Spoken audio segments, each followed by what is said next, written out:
Thanks, guys. Considering just how far we've come with medical science, our understanding of the causes, prevention and cure of cerebral palsy is still very much in early stages. Isn't it high time we made CP research a priority? Well, this morning I'm speaking with Professor Nadia Badawi from the Macquarie Group, Foundation Chair of Cerebral Palsy. Professor Badawi, is the position as academic chair a first for Australia? Yes, it's definitely a first. And my role is to direct and supervise research projects into cerebral palsy in Australia as well as overseas, with the aim of finding the best ways of looking after children and adults who live with cerebral palsy. But our ultimate aim is to find the prevention and cure of CP. Sure. Would you like to explain to us what cerebral palsy is and how it actually affects people? Yes. CP is the most common physical disability of childhood. Most Australians will either have a relative or a family friend who has CP. Unfortunately, every 15 hours an Australian child is born with CP. Now, we know that it's caused by injury to the developing brain, usually before birth, but we don't know why.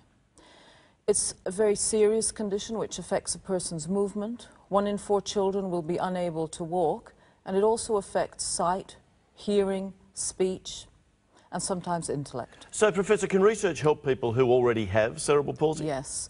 With 33,000 Australians who live with CP, research and therapy will go hand in hand. We're investigating new, more effective forms of treatment, such as occupational therapy, physiotherapy, and we hope that the new findings from our research will help make people's lives more comfortable and more rewarding. So research, as you say, is in every way, by the sounds of it, a real priority. Oh yes, without a doubt. Our research will benefit all Australians who live with CP. It often has a tremendous emotional and financial cost for the person, their family and, of course, the community. And with so many people affected, I guess the question comes to mind, why haven't we been able to prevent CP or, in fact, find a cure? Well, it's the science and the money. We've been looking in the wrong place. We've now discovered that only a small proportion of CP, about 5 to 10%, is related to birth, so now we're looking elsewhere for answers.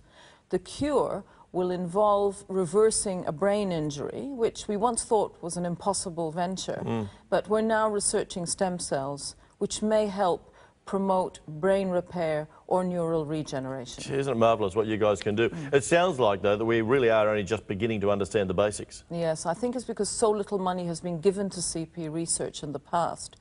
If you look at childhood cancer, for instance, now over 90% of childhood cancer can be cured because the community passionately support and donate money to cancer research. And we need to harness the same kind of passionate generosity for cerebral palsy research.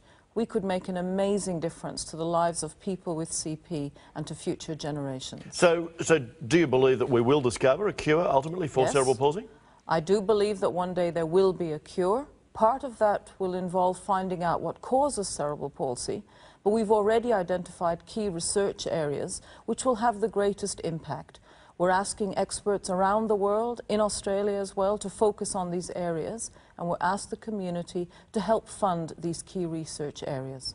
I've no hesitation now saying that one day there will be prevention, there will be a cure.